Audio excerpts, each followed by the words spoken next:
Look like farmers are running out of cash, y'all. Under the crisis brought on by Trump. You know, some small farmers, they're on the brink of bankruptcy. And we are not sure we can do this for another 28. The way the rules and regulations are right now, it is moving in a direction that is not supportive of farming operations where we are opening up to the public, sharing our farm experience. We need regulations that are supportive of businesses like us. All right, the death of family farms here in America. We all see Oregon right now. That seems to be the map, and they have shut down not just 1 or 2 farms. They've shut down 2,100 farms, not from demand, but from government overreach. Welcome back, everyone, and thank you for tuning in. Before we get into today's story, I want to take a moment to acknowledge each and every one of you, our subscribers, our viewers, and our supporters. You are the heartbeat of this channel.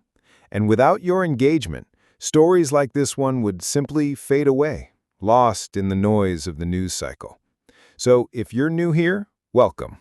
Hit that subscribe button, tap the notification bell, and join this growing community that refuses to let important truths go unheard. Now, let's talk about a promise that was shouted from podiums, printed on red caps, and repeated to millions of Americans. Make America great again. Those 4 words carried the weight of hope for a better economy, more jobs, and stronger communities. But here's the uncomfortable question. How great can America really be if her own citizens are losing hundreds of thousands of dollars because of the very policies put in place by the person who made that promise?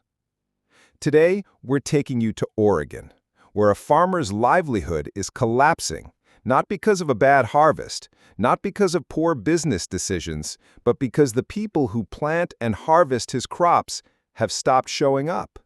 Why? They're terrified of ICE raids that have been sweeping across farms in the region. This isn't just one man's problem. It's a story about how political decisions at the top can create real-world economic disaster at the bottom. It's about $250,000 to $300,000 worth of revenue. Just left to rot. Yeah, which is one thing, but it's also lost revenue for the workers that would have been able to pick them had they been here. Oregon farmer Ian Chandler says about half his usual crew didn't show up this season, leaving him scrambling to backfill dozens of positions. You're calling them, I assume, individually Yes. and saying, Yes. what's going on? Yes.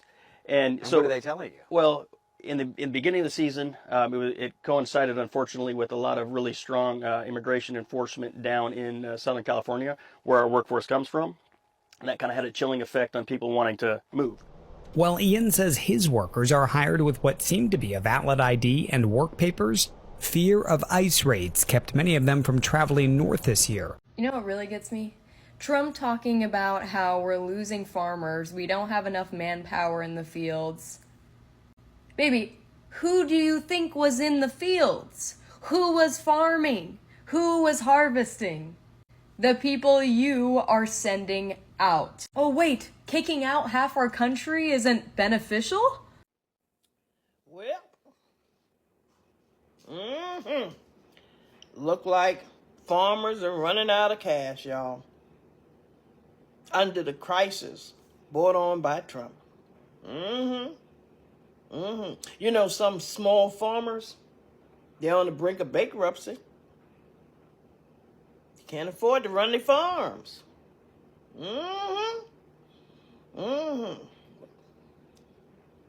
Well, they ain't got to worry, because J.D. Vance is there, yeah, to buy a plan. That's what they wanted from the beginning.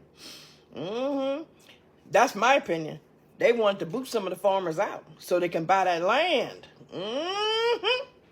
They wanted their land. Yeah, they didn't see it coming. If they had this, you know, did a little more research, especially on J.D. Vance. He want that goddamn land. He want their land. That's my opinion.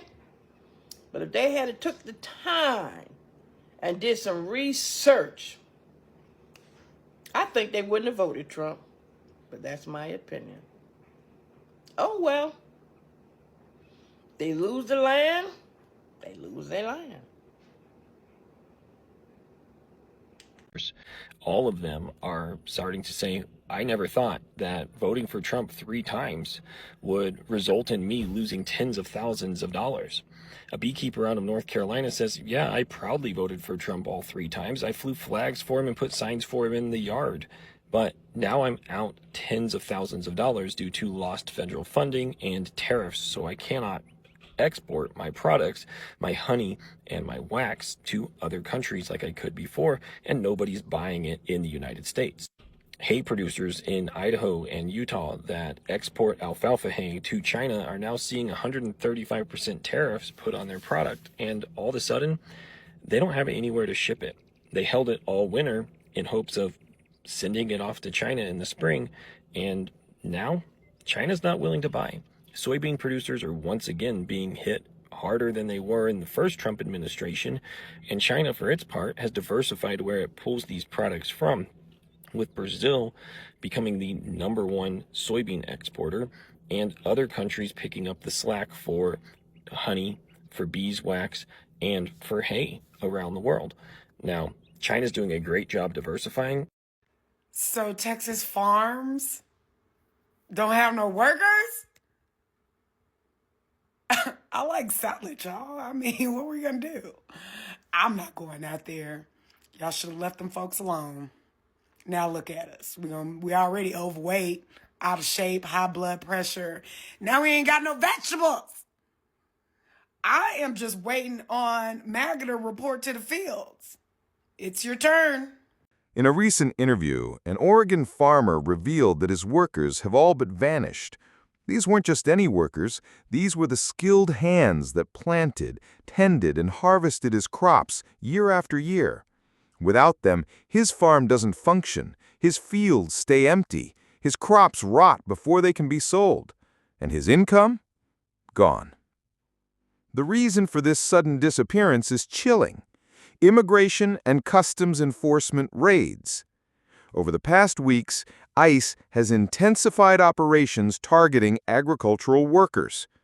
Word travels fast in farming communities, and soon fear replaced routine. Many workers, whether they had papers or not, decided the risk of showing up to work was too high. The farmer says the numbers are devastating. He's already lost hundreds of thousands of dollars, and the season isn't even over.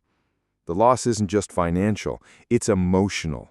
This is a man who has spent decades building his farm, only to watch it unravel because the workforce it depends on has been scared away.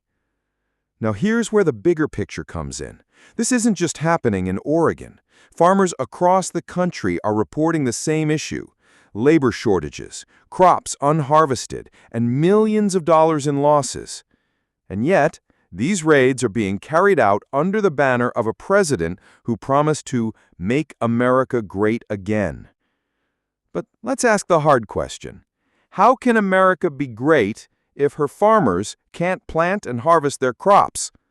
How can America be great if her citizens, tax-paying, community-building citizens, are losing massive amounts of money because of policies that dismantle the industries that feed us?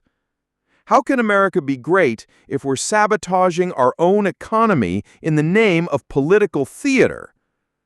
This farmer's story is proof that the greatness we were promised is not the greatness we're getting.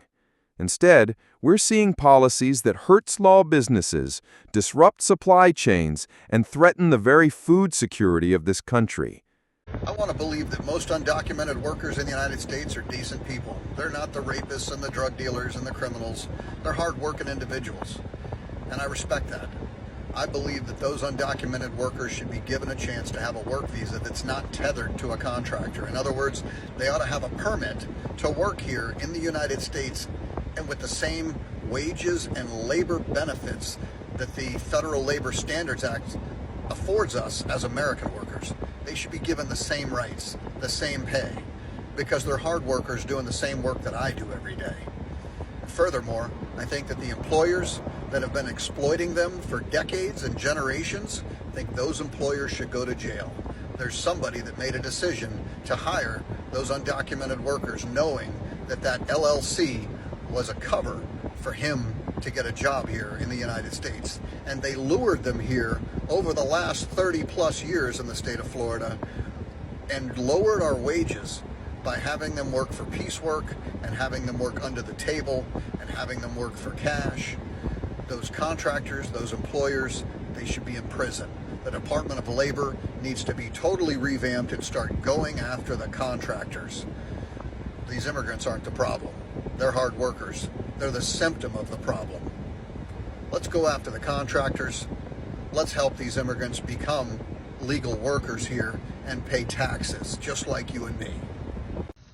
All right, the death of family farms here in America. We all see Oregon right now. That seems to be the map, and they have shut down not just 1 or 2 farms. They've shut down 2,100 farms, not from demand, but from government overreach.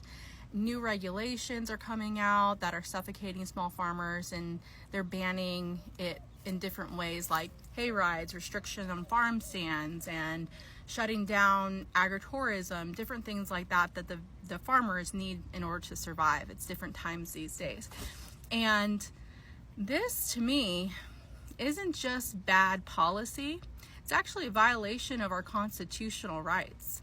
And if you look up your constitutional rights under the Declaration of Independence, well, every American has the right to life, liberty, and the pursuit of happiness. And the pursuit of happiness back in the day, well, 1700s, that meant like your land, your family being able to provide for them through your own food, through your own growth, through your own integrity, whatever community that you needed to reach out to, your harvest, your hard work, that was all part of it.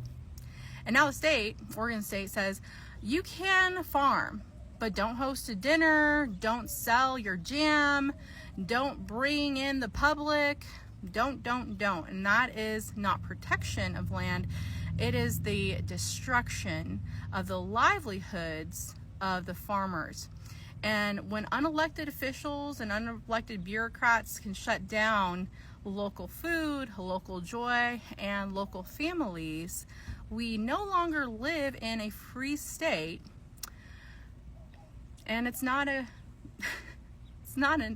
good. It's not right. So enough is enough.